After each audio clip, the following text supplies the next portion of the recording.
please help me to reach 1,000 subscribers, the text came while I was tying my tie in the bedroom mirror. Don't embarrass me tonight.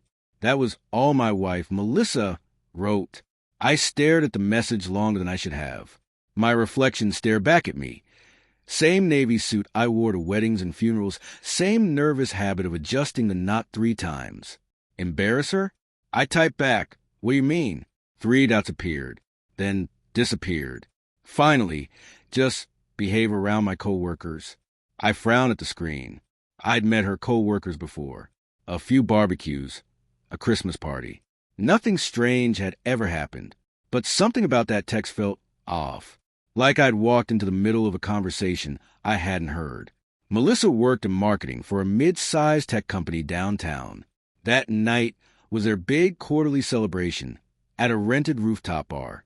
She was already there when I arrived. The music hummed through the warm evening air. Laughter drifted across the rooftop, glasses clinking under strings of yellow lights. Melissa spotted me from across the room and walked over quickly. Too quickly. You made it, she said, giving me a quick hug. Not a kiss, just a quick hug. You sound surprised, I said. I'm not, she said, but her smile looked tight. Before I could ask about the text, a tall guy with a beard walked up behind her. Melissa, he said warmly. She turned fast. Oh, Daniel. Something in her voice changed when she said his name. Softer. This is my husband, she said quickly. Daniel extended a hand. Nice to finally meet you. His handshake was firm, confident, the kind of guy who knew people liked him. But what caught my attention was how close he stood to her. Not touching, but close enough that it felt familiar. Too familiar. I've heard a lot about you, Daniel said. Good things, I hope, I replied. He smiled. Of course. Melissa laughed a little too loudly. Then she grabbed my arm. Let's get you a drink. As she pulled me toward the bar, I glanced back. Daniel was watching us walk away. At first, I tried to relax. Work party. Alcohol. People being friendly. Normal. But small things started adding up. Every time Daniel walked by, Melissa got quieter. When he joined conversations, she stood a little straighter. Once, I caught them laughing together at the bar when she thought I was in the restroom. When she saw me coming back, she stepped away from him almost instantly. Hey, she said too brightly. There you are. I looked at Daniel. He raised his glass slightly. We were just talking about the last campaign. Right, Melissa added quickly. I nodded slowly, but something in my chest had already started tightening. About an hour later, I stepped outside to the quieter side of the rooftop to answer a call. When I came back inside, Melissa wasn't at the table. I checked the bar. Nothing. Then I saw her near the hallway, leading to the restrooms. She was standing close to Daniel. Too close. Their voices were low, but I caught a sentence as I walked closer. You said he wasn't coming, Daniel muttered. My stomach dropped. Melissa looked nervous. I thought he might not.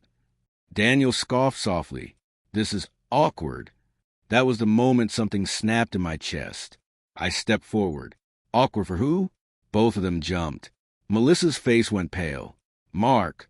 Daniel straightened up, looking annoyed more than guilty. We're just talking, he said. I looked at Melissa. Her eyes avoided mine. About what? I asked quietly. She hesitated. Too long. Daniel sighed. Look, man. Then he said the sentence that changed everything.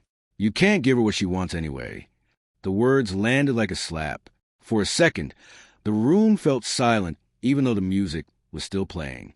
I felt heat rush through my body. What did you say? I asked. Daniel shrugged like it was obvious. She's unhappy, he said. That's not exactly a secret. Melissa whispered, Daniel, stop. But he didn't. She deserves someone who actually understands her. That was when I punched him. My fist connected with his jaw harder than I expected. He stumbled back into the wall. A glass shattered somewhere behind us. People started shouting. Melissa screamed my name. Daniel held his jaw, stunned more than hurt. Security rushed over within seconds. But I barely heard them, because Melissa wasn't looking at me. She was kneeling beside Daniel. Are you okay? She asked him. Not me. Him. And somehow that hurt more than anything else. We drove home in silence. The city lights blurred past the windshield. Melissa finally spoke halfway home. Why would you do that? I laughed quietly. Seriously? You humiliated me, she said. Humiliated you? I said, your coworker just told me I can't give my wife what she wants. She stared out the window. That's not what he meant. Then explain it. Silence filled the car. Then she whispered something that made my hands tighten on the steering wheel. We'd been talking for a while.